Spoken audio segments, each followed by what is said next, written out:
Labdien! Paldies! Jā, šis tiešām ir aktuāls jautājums arī man, kā vecākam, un par to, vai var un cik daudz un ko darīt ar viedierīcēm. Tās sarunas ir gan vai katru vakaru manā ģimenē, bet ir arī, protams, šis jautājums aktuāls skolā un mācību procesā, un arī vēlāk, jau augstskolā. Tad mana doma ir varbūt izstāstīt jums īsumā tās varbūt manā ieskatā svarīgākās lietas, par kurām varētu apsvērt, tad plānojot šo viedierīču disciplīnu attiecībā uz bērniem. Tad pirmais droši vien, kas man nāk prātā un ko pats esmu arī visbiežāk dzirdējis, un kas daļēji saskan īstenībā ar maniem novērojumiem, ir, ka jaunākai paaudzei ir mainījušās uzmanības spējas. Jā, bieži vien pat varbūt ir teikts, ka viņiem ir īsāka atmiņa un viņu uzmanības spējas ir kā mazām zelta zivtiņām un viņi nav spējīgi noturēt to uzmanību. Bet patiesībā pētījumi parāda pretējo ainu, ka tās uzmanības spējas tieši otrādāk nedaudz pieaug. Kā ar katru gadu desmitu cilvēces intelekta spējas uzlabojas, tāpat arī uzmanības spējas un atmiņas spējas. Taču tas nesaskan ar mūsu novērojumiem. Mēs patiešām redzam bērnus, kas ļoti ātri vai pat labprāt pārslēdz uzmanību no vienas multenes uz otru vai no vienas spēles uz otru un nav spējīgi varbūt noturēt ilgi uzmanību uz to, ko vecāki viņiem saka. Tas patiešām saskan ar mūsu novērojumiem, bet tas skaidrojums, kāpēc mēs novērojam un gribam teikt, ka tās uzmanības spējas ir mazinājušās, skaidrojums varētu būt saistīts ar to, ka ir mainījušies informācijas lietošanas paradumi. Jā, patiešām, ja mēs tagad varētu iztēloties tādu domu vingrinājumu, piemēram, kaut vai tagad tie, kuri mūs skatās un klausās, vai ja jūs liktu roku uz sirds un būtu pavisam godīgi, vai jūs tagad klausāties tikai un vienīgi to, kas notiek uz ekrāna. Vai varbūt jums paralēli uz ekrāna ir vēl kāds cits loks atvērts, varbūt jūs paralēli kādu telefonu lietojat šobrīd, jā? Vai varbūt ar vienu ausi klausāties, kas tur virtuvē notiek, ja tur ir uzlikta kāda cepšanas funkcija krāsnī. Citiem vārdiem sakot, ja mēs ietu tādā vidusmēra ģimenē vakarā, tad, kad ir pulkstenis 7 un 8 un palūkotos, ko viņi tur visi dara, es gandrīz vai esmu gatavs derēt, ka lielākā daļa sēž lielā ekrāna priekšā, bet katram vēl rokās ir mazais ekrāns. Jā, tas norāda uz to, ka patiešām tā vide, kurā mēs dzīvojam, ir mainījusies un mēs savu uzmanību sadalām starp vairākiem informācijas avotiem. Informācijas plūsma šobrīd ir tik strauja un ātra un intensīva un viss šķiet tik svarīgi un tik interesanti. Un, protams, ka arī tie mazākie mūsu ģimenes locekļi, redzot mūs to darām, kāpēc, lai viņi arī līdzīgi nerīkotos. Taču tad svarīgi ir saprast, vai tas, ja mēs sadalām savu uzmanības starp vairākiem informācijas avotiem, vai tas kaut kādā veidā kaitē. Šobrīd tie pētījumi, kas aplūko to, vai šī uzmanības sadalīšana starp vairākiem informācijas resursiem kaut ko nodara mūsu zināšanām un mūsu mācību procesam, patiešām parāda negatīvu efektu. Tas nozīmē, ka ja mēs vairāk sadalām savu uzmanību starp vairākiem informācijas avotiem, jo tā vienkāršot sakot krītas kvalitāte. Tā mūsu domāšanas kvalitāte, ko mēs varam pievērst vai nu vienam vai otram informācijas avotam.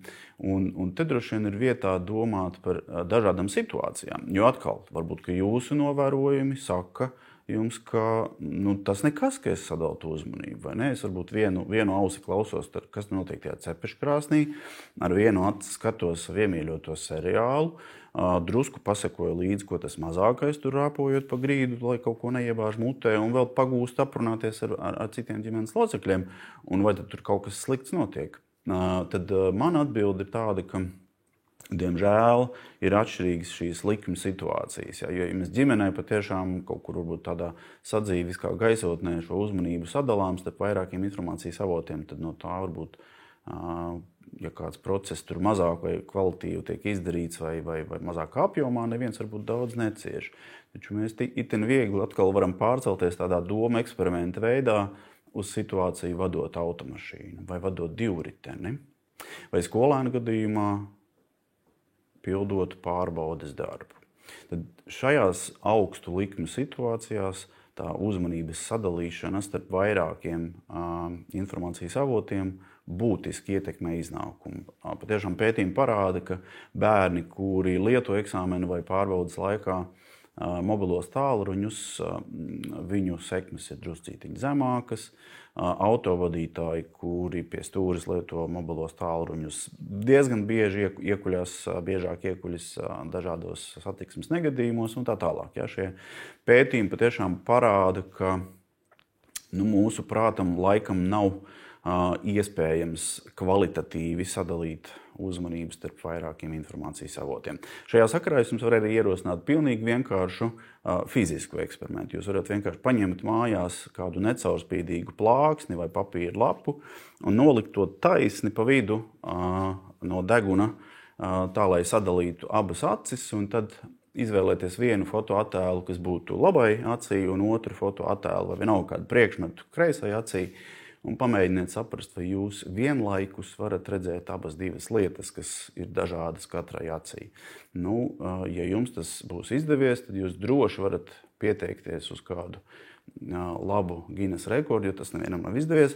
To vienkārši nav spējīgs mūsu galvas smadzenes. Mūsu galvas smadzenes ir spējīgas labi apstrādāt tikai vienu informācijas signālu. Lūk, bet šī mūsu ikdiena rāda varbūt pretējo.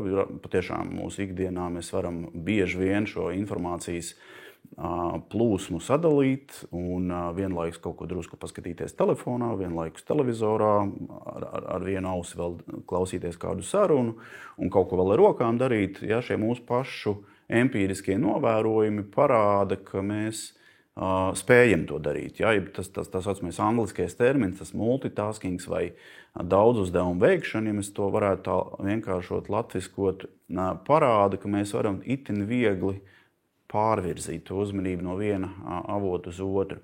Un tas mums rada sajūtu, ka mēs paralēli varam šīs lietas darīt.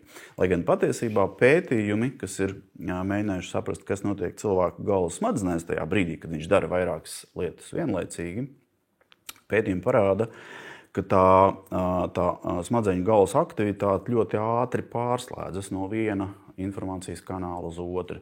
Un tas notiek tik ātri, ka mums pašiem rodas ilūzija, ka mēs šīs darbības veicam paralēli, jeb vienlaicīgi. Lai gan patiesībā mēs ļoti ātri kaut ko drusku telefonā izdarām, tad ātri uzmetam acis uz televizora ekrānu, un tur varbūt kādu frāzi sadzirdam, ko tur varonis ir teicis. Tad ar nākamo milisekundi mēs pievēršamies, ko mums blakus bērns uz dīvāna saka, un tā mēs nemitīgi sērfojam, jeb pārslēdzamies no viena kanāla uz otru. Un tas notiek tik ātri, ka mums rodas ilūzija, ka mēs to varam darīt paralēli. Vēl viens svarīgs novērojums, kas arī ir labi izpētīts, ir saistīts ar mūsu spēju apstrādāt vienā laika vienībā noteikti informācijas vienību daudzumu. Ja, piemēram, es tagad runāju ar noteiktu vārdu skaitu minūtē, kāds varbūt varētu runāt ātrāk, kāds varētu noteiktos gadījumos runāt lēnāk, bet vidēji, piemēram, skolotājs skolā bērnu priekšā apmēram runā ar 190 vārdiem minūtē. Un tas ir pietiekami ātri, lai varētu saklausīt, sadzirdēt un saprast, ko viņš saka, taču mūsu spējas saprast ir daudz lielākas. Mēs varam uztvert informāciju ar lielāku vārdu skaitu, apmēram 2 reizes vairāk. Taču, ja skolotājs runās tik ātri, tad liela daļa skolēnu to nedzirdēs. Tāpēc skolotājs parasti šo runāšanas vai runas tempu palēlina apzināti līdz tādam, lai varētu visi klasē sadzirdēt un saprast. Taču daļai skolēnu tas liekas par lēnu, viņi arī ir pieraduši. Ja mēs, teiksim, salīdzinātu vārdu skaitu, kas tiek lietots animācijas filmās, tas ir daudz augstāks nekā klasēs. Ja mēs dzirdētu šos multfilmu varoņu runas ātrums, tie būtu apmēram 1,5–2 reizes lielāki nekā tie, kurus skolēni pieredz klasē. Tāpēc skolēns var izlemt tajā brīdī, kad viņš dzird šo lēno skolotāju runas tempu, ka viņš paralēli varētu vēl kaut ko darīt. Ja? Piemēram, zem galda, pārlūkot, vai gadījumā nav kāda svarīga ziņa atnākusi tur Messengerī vai WhatsAppā vai kādā citā vietnē. Ja? Un tas savukārt var šo palielināt ilūziju skolēnam, ka viņš var darīt divas lietas vienlaicīgi. Bet te atkal es aicinu jūs atcerēties, ko es iepriekš minēju par šo augsto un zemo likmu situāciju.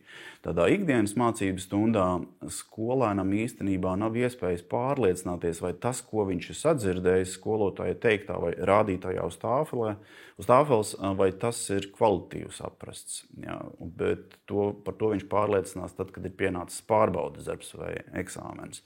Un te atkal pētījumi rāda, ka skolēni un arī vēlāk studenti nereti ir pārsteigti par zemājām sekmēm, jo viņiem liekas, ka viņi taču ir visu darījuši. Viņi bijuši mācību stundā, viņi ir mājās pat pildījuši mājas darbus, taču tas rezultāts ir daudz vājāks. Ja? Un tas iespējams ir saistīts ar šo intensīvo viedierīču lietošanu. Ja, tā kā tas arī ir tādu uzmanības sadalīšanas resursu jautājums. Ja mums liekas, ka mēs visu saprotam un ir tāda sajūta, ka varētu vēl kaut ko darīt, tad mēs ļoti ātri pieslēdzamies šīm lietām. Šī iemesla dēļ arī droši vien varam redzēt arī tādu pieaugošu skaitu pasaulē skolas, kuras izvēlas liekt viedierīču lietošanu mācības stundās, jo ir sapratušas, ka to īsti labi cīnīties nevaram. Mēs nevaram atstāt to pašplūsmā. Bērni labprāt izmantos, ja viņiem nebūs ierobežojumi. Ja, un tas savukārt, ja viņi izmantos, pazeminās šo mācību kvalitāti. Tā kā viedierīces no vienas puses ir ļoti jaudīga lieta, ļoti, ļoti vērtīgs un intensīvs informācijas kanāls, vai pat vairāk kanālu vienlaikus. Tas ir komunikācijas rīks pirmām kārtām un iespēja, protams, parūpēties par savu drošību, ja ir nepieciešams ar tālruņa palīdzību, taču vienlaikus šī viedierīce arī var būt ļoti spēcīgs kairinātājs, ja, un radīt ilūziju, ka mēs spējam tikt galā ar dzīvi tikpat labi, cik varam. Ja, arī, piemēram, šajā uz ekrānā redzamajā lietā, ja mēs ļautu skolēniem neveikt savas piezīmes, bet visu fotografēt uz saviem tālruņiem, viņi to labprāt arī darītu. Ja? Un tas arī šobrīd pētījumos ir novērots, ka studenti labprātāk fotografē pasniedzēja slaidus vai vienalga, kas tur būtu rādīts, vai darīts, nekā veic savas piezīmes ar roku vai pat uz datoru. Ja? Diemžēl pētījumi atkal parāda, ka tas, ko mēs nofotografējam, labi paliek mūsu tālruņu vai viedierīču atmiņā, taču ne mūsu bioloģiskajā atmiņā. Un tā ir liela atšķirība. Taču man fotografējot rodas ilūzija, ka tas, ko es esmu nofotografējis, taču paliek pie manis, vai ne, jo tas ir manā tālruņā, manā viedierīcē. Un tad man liekas, ka tas ir manā atmiņā. Bet, diemžēl, tas neveicina labu zināšanu apgūvi. Ja, tā kā, tad droši vien kāds varētu skeptiskāks teikt, es varbūt balstos uz vienu vai diviem pētījumiem, bet tomēr, ja mēs palūkojamies uz tādiem pētījumiem, kuri aplūko vairākus vai daudzus vienādus vai līdzīgus pētījumus, veic tā saucamās metaanalīzes, mēs varam redzēt, ka, diemžēl, tad, ja mēs izvēlamies veikt šo daudzuzdevumu veikšanu vai angliskoties tas termins multitasking, tad mēs riskējam ar šo savu kognitīvo spēju samazinājumu. Ja? Tā kā mūsu uzmanības spēja ir kaut kāds noteikts apjoms, un ja es šo apjomu sadalu starp 2 vai 3 vai pat 4 informācijas avotiem, tad attiecīgi arī katram atsevišķi šim informācijas avotam veltītais uzmanības apjoms ir mazāks. Ja? Tas ir tāds matemātisks vienādojums, un tur neko, diemžēl, labāku izdarīt nevaram.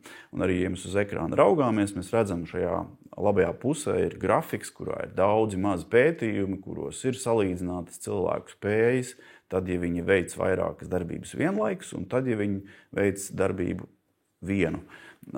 Un ir redzams, lielākoties šie punktiņi ir novirzīti no nulles pa kreisi, tātad efekts ir negatīvs. Tas nozīmē, ka cilvēku uzmanības un visas citas kognitīvās spējas samazinās.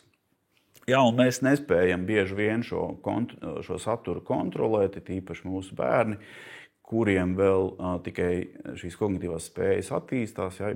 Tas arī tā diezgan tipiska vecāku, varbūt tipisks vecāku pieņēmums. Ja es varu, tad kāpēc mans bērns to nevar? Ja? Bet bērni vēl tikai mācās, vēl tikai attīsta savas kognitīvās spējas. Viņu atmiņas un uzmanības un uzmanības noturības spējas vēl tikai attīstās. Ja? Un tad tā ir vides lieta, kurā šīs lietas ir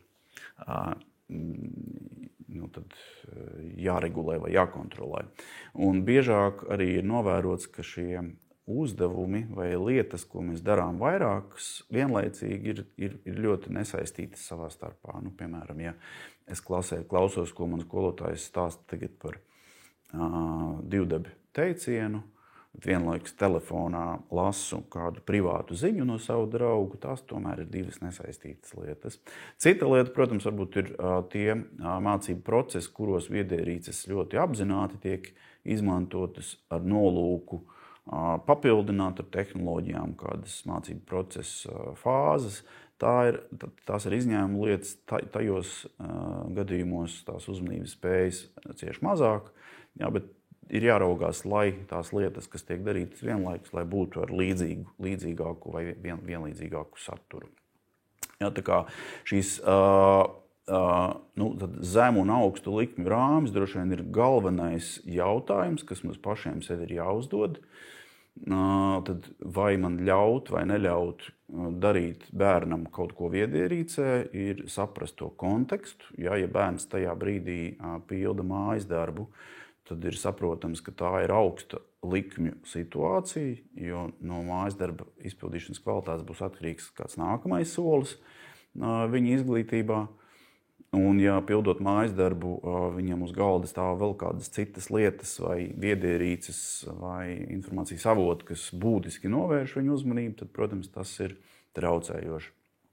Ja es braucu automašīnā pie stūres, tad vai tiešām ir tik ļoti svarīgi man atbildēt tagad uz to īsziņu, kas man ir atsūtīta, vai tomēr es varu apturēt automašīnu, apstāties drošā vietā un tad atbildēt vai pārzvanīt. Ja. Tomēr arī pētījumi rāda, ka pat izmantojot šos brīvroku mehānismus, kad mēs runājam automašīnā, tad lietojot mikrofonu vai skaļruni un paši ar telefonu neturam rokā, arī tad pētījumi parāda, ka mūsu uzmanības spējas būtiski samazinās. Ja, tāds viens ļoti interesants pētījums rāda, ka tajā brīdī eksperimentāls pētījums bija, kurā tika mērīta cilvēka spēja atbildēt uz sarežģītiem jautājumiem, braucot vienlaikus ar automašīnu.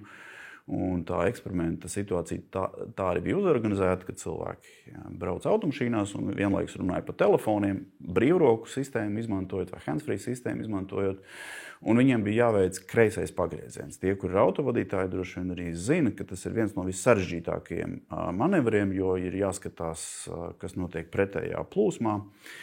Un tajā brīdī tiem cilvēkiem eksperimenta brīdī zvanīja eksperimenta veicēji un uzdeva sarežģītus jautājumus. Viņi ierakstīja šo norisi, un tas, ko viņi konstatēja, ka visiem cilvēkiem bez izņēmuma tajā brīdī, kad viņi veica kreiso pagriezienu un atbildēja uz jautājumu, būtiski palēlinājās runas temps. Cilvēki sāka lēnāk runāt, jo loģiski viņi saprata, ka tas kreisais manevrs ir ļoti sarežģīts un tur daudz šo kognitīvo resursu aizgāja, un tajā brīdī otram procesam atbildēja palika ļoti maz.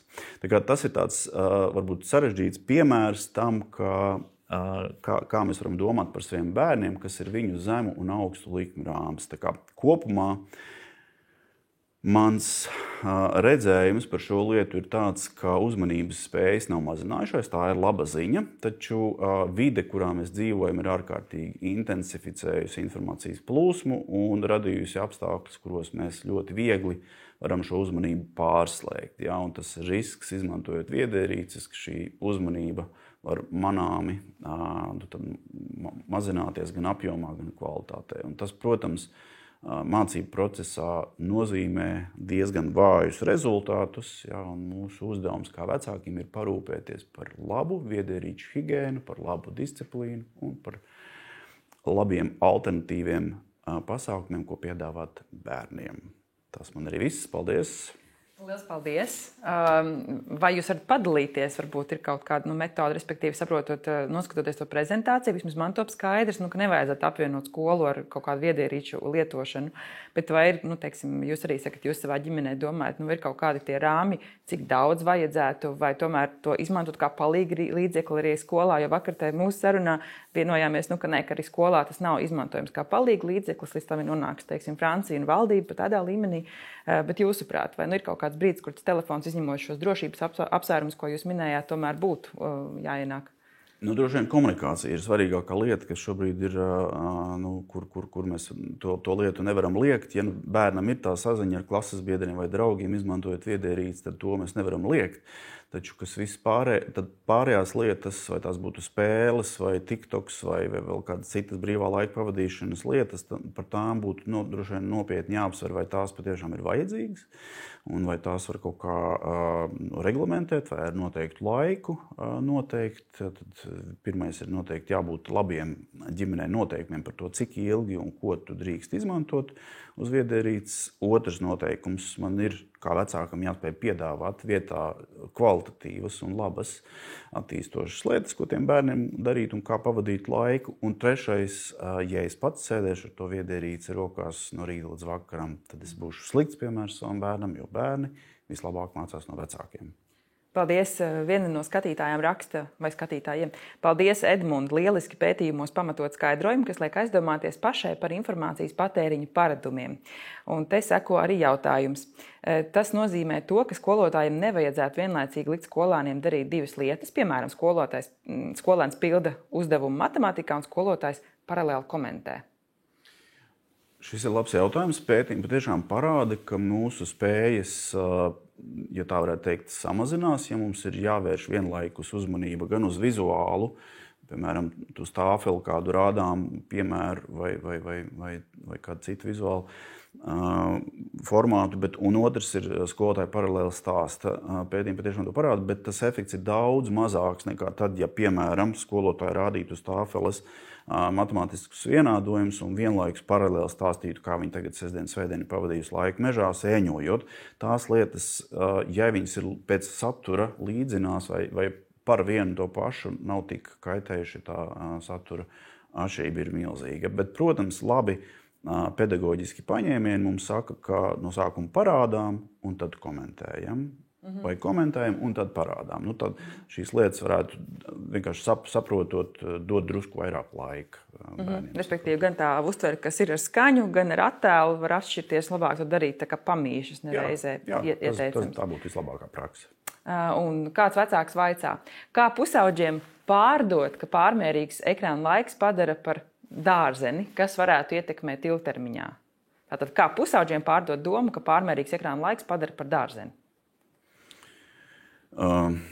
Pirmais, kas man nāk prātā, droši vien ar pašu savu piemēru. Ja es varu patiešām dalīties ar savu pieredzi, teikt, zini, man vakar arī tiešām tā gadījās, ka es nosēdēju tajā Instagramā vai vienalga kādā vietnē, un es sapratu, ka tās 2 stundas man aizgāja nekurienē, un es neko no tā daudz neieguvu. Tā vietā es varēju tur izdarīt šito, vai mēs varējām kopā ar tevi izdarīt to. Tas savu personīgais piemērs, kas ir tuvu reāli saprotams tam bērnam, pusaudzim. Stāstīt abstraktas lietas par to, kas viņu nākotnē sagaida, manuprāt, ir laika tērēšana, jo bērniem nav tā laika uztvert tādu kā pieaugušiem. Bērni saprot te un tagad, šeit un te, bet nevis kaut kad pēc gadiem. Tā kā stāstiet, dalieties ar savu pieredzi, stāstiet par saviem novērojumiem un par to, un runājiet kopā ar bērniem par to, kā jūs varat uzlabot to ikdienu, darot arī citas lietas, ne tikai tās viedierīces.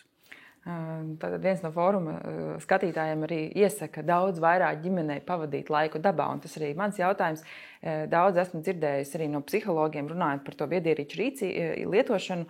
Ikdienas paradumiem ir tāds, ka jāmēģina kompensēt vismaz tikpat daudz laika, cik pavada ekrānā, tikpat daudz laika iziet pastaigāt vai aiziet sporta treniņu, un ja var šīs lietas salāgot, tad tas ir diezgan apsveicami. Kāds ir jūsu viedoklis? Absolūti piekrītu. Es domāju, ka tas ir ļoti vienkāršs piemērs, kā to var salīdzināt, cik daudz laika pavadām viedierīcē, tik daudz laika arī pavadām citās aktivitātēs, kas ir vai nu fiziskas aktivitātes, vai tā varbūt arī pasīva atpūta. Mēs varam vienkārši pastaigāties un vērot.